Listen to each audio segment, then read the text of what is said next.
This is the rhythm for example 1-1, and also known as the Fate motive by Beethoven.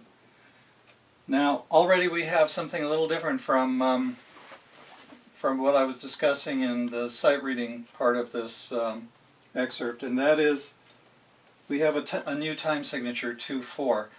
Now, as you recall, 4/4 meant 4 beats per measure, and the quarter note gets the beat. Well, here we have 2 beats per measure, and the quarter note gets the beat. So whenever you're confronted by something new to sight read that's unfamiliar, the first thing you wanted to do is determine the unit of the beat, and then how many beats there are per measure, and then divide up the measure into beats. So the first beat is going to consume a quarter note because we have a 4 on the bottom of the time signature. Here's an eighth note and an eighth note. 1/8 plus 1/8 is 1/4, so this is the first quarter note. The second quarter note is 2/8 notes. These two are beamed together. This one is a rest and a live note, so they're separate, and you have a flag on the eighth note. The second measure has only one note in it, so we have a half note here which consumes 2 beats.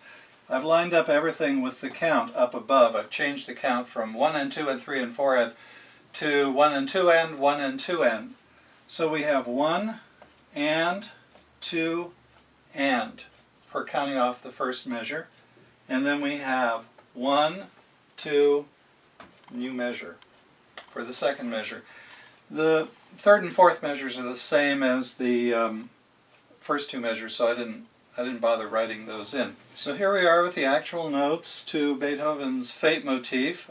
Guitarists should just look at the tab and figure out where the notes are, and we've already figured out the rhythm. 1 and 2 and 1, 2 and 2 and 1, 2, 1, 2, 2, 2, stop. Okay, I'll be back in a moment with example 1-2.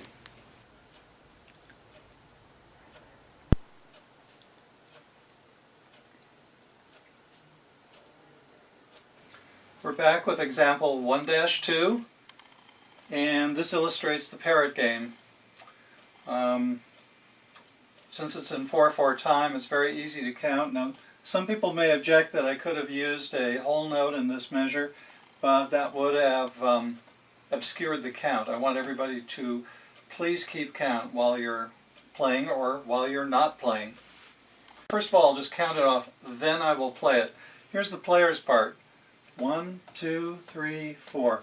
1, 2, and 3, 4. 1, 2, 3, 4. This gives the parrot a little time to organize his or her thoughts, and then the parrot comes back with exactly the same rhythm. 1, 2, and 3, 4. 1. Now, if the parrot gets it wrong, the player can repeat it, but preferably without breaking rhythm.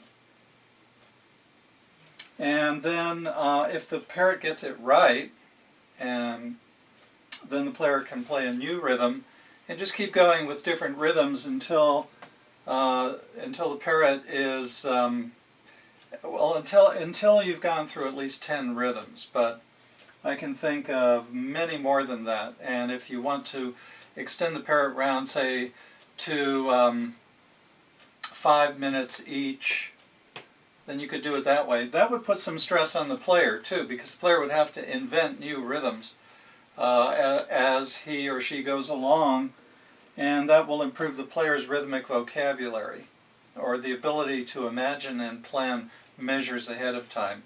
That means a higher rhythmic IQ, or higher rhythmic imagination quotient.